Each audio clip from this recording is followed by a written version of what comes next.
In the shadow of gleaming office towers and pristine technology campuses, Seattle is on the verge of another type of economic boom. It's like a flea market out here. Yeah, it kind of does, huh? But there are no initial public offerings or record profits here. That's your house and that's your front yard, you know? This one's being fueled by the city's homeless crisis. More tents and more clutter building up in parks and neighborhoods across the city. Oh, I'll tell you what. These encampments have turned into makeshift outdoor bazaars, and everything is negotiable. Can you do 40? Nah, man. You can't do 40 for this? I spent the past few weeks trying to find out what's for sale. How much? $30. $30. Is it real? Yeah, it's real. Jewelry, all kinds of electronics, leaf blowers, and even drugs. Marijuana. Oh, you sell marijuana too? You got some for me? No, I gotta go get some. From Denny Park to the RVs lined up in Georgetown, by far the top seller is the bicycle. And then this one's also for sale? Parts and pieces, all makes and models. Where are you getting all these? From the stores.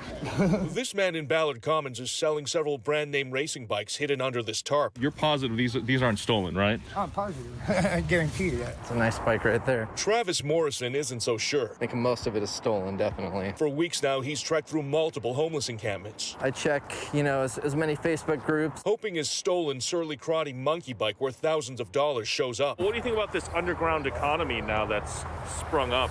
I think it's always been there, but especially now with, kind of how bad things have gotten, only going to continue to grow. The people that are buying those items are also fueling that crime. We showed Seattle's Assistant Police Chief Deanna Nolette what's for sale in some of these encampments. Well, obviously, it's not legal. There are ordinances and licensing requirements in the city of Seattle to peddle. But when it comes to enforcement, So there's a whole cycle of criminality going on there that we need to dismantle. Nolette says SPD is being hampered by certain city policies, especially the recent move by the city council to defund her agency. At this point, we do not have the capability or the support within the city to go after these lower-level property crimes. I'm trying to just stay alive. But for every stolen bike, Tony Clark says his stuff is legitimate, donated by strangers, collected on the streets, or picked up in the trash. If you were offering $30, I'd give it to you for $30. Clark says he sells to survive. What are the easiest items to sell out here? A cell phone, bicycle, drugs. And pretty much everything is for sale, as long as the price is right. From Seattle, Jonathan Cho, KOMO News. Well, a lot of our local businesses have taken a beating during the COVID-19 pandemic, and now they're bracing themselves for what's to come. At D&E Restaurant in Pioneer Square, the thought of another lockdown or a rollback is a tall order. And we're looking at like 30% business levels year to year right now, from last year to this year. And we would certainly like this to go away so we can be busier. First, it was the stay-at-home order, and then limitations on the number of diners. Currently, 50% capacity is allowed. Neighborhoods like Pioneer Square, downtown, South Lake Union, where the resident level is a lot lower, it's been a lot tougher for us. So having more restrictions definitely is not going to be helpful in the short term. Local gyms have also been feeling the squeeze because of pandemic restrictions requiring proper social distancing. So we used to have like 15-person classes, 10 classes a day. Now it's 5 classes a day with 5 people per class. For a period of time, gyms weren't even allowed to open. Like other businesses, they reopened in phases. Rolling things back, I mean, as far as like just our business is concerned and the health of the community, I'm not quite sure. We've been in the same place since June. Nothing's really changed since then, and so going in the opposite direction, it's hard to fathom.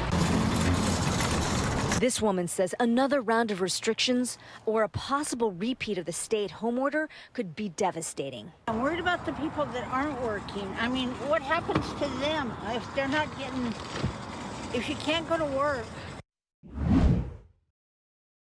Molly, it's now been about 9 years since the state legislature required mail-in voting statewide. And given the recent controversy that mail-in voting has generated across the country during this most recent election, one state lawmaker thinks it's time for a change here.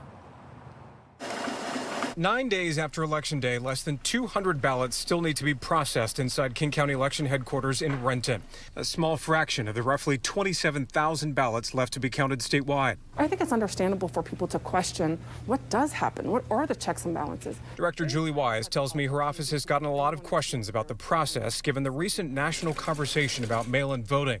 But so far, she has not heard any allegations from political parties or candidates about voter fraud here or complaints about how her team carried out the election. What I ask is that instead of sort of these, unfounded claims about our democracy, is let's sit down and have a legitimate conversation about the facts and the concerns that we see in the elections. Wise does not agree with State Senator Doug Erickson's idea to bring back polling locations in Washington. Erickson plans to introduce a bill in the legislature next year that would also require a valid ID to vote and a paper trail for voting machines.